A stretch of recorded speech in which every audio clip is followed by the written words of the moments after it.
किसी गांव में एक गरीब किसान रामलाल रहता था। वह ईमानदार और मेहनती था, लेकिन उसकी किस्मत हमेशा उसके खिलाफ रहती थी। उसके पास एक बूढ़ी गाय और थोड़ी सी जमीन थी, जिससे वह जैसे तैसे अपना और अपने परिवार का पेट पालता था। संघर्ष की शुरुआत।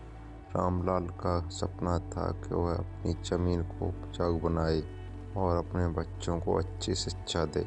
लेकिन जमाना बहुत तेजी से भाग रहा था। लोग अपने ही स्वार्थ में लगे थे। कोई किसी की मदद करने को तैयार नहीं था। गांव के अमीर लोग उसका मजाक उड़ाते और कहते, तू कितना भी मेहनत कर ले, तेरी किस्मत नहीं बदलेगी। रामलाल की जमीन सूखी और बंजर थी।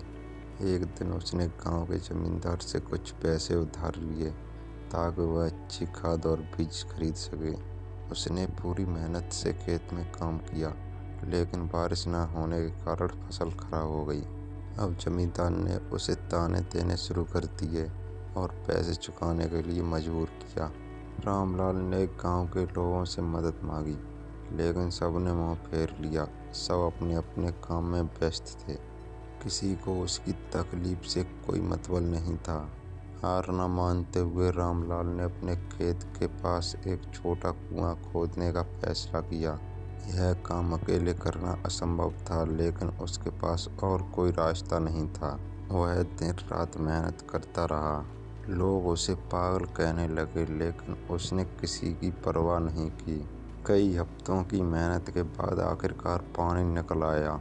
अब उसने फिर से खेती शुरू की और इस बार मेहनत रंग लाई। उसकी फसल इतनी अच्छी हुई कि उसने न सिर्फ जमींदार का कर्ज चुका दिया, बल्कि अपने परिवार के लिए भी अच्छा जीवन बना लिया। अब वही गांव वाले जो रामलाल की मदद के लिए तैयार नहीं थे, उसकी सफलता देखकर उससे दोस्ती करने लगे। वे उसके कुएं का पानी मांगने लगे और उसकी मेहनत की तारीफ करने लगे। रामलाल ने हंसकर कहा, जब मैं संघर्ष कर रहा था तब कोई मेरे साथ नहीं था, लेकिन अब जब मैं सफल हूँ तो सबको मेरी याद आ रही है। यही दुनिया की सच्चाई है। जमाना भागता है, लेकिन सिर्फ अपने मतलब के लिए ही रुकता है। सीख, मेहनत कभी बेकार नहीं जाती, चाहे दुनिया साथ दे या न दे।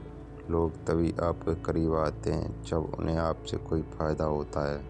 खुद पर भरोसा रखो और बिना रुके अपने लक्ष्य की ओर बढ़ते रहो। अगर दुनिया आपकी कदर नहीं करती तो परेशान मत होइए, मेहनत करते रहिए। एक दिन आपकी सफलता ही आपकी आवाज़ बनेगी।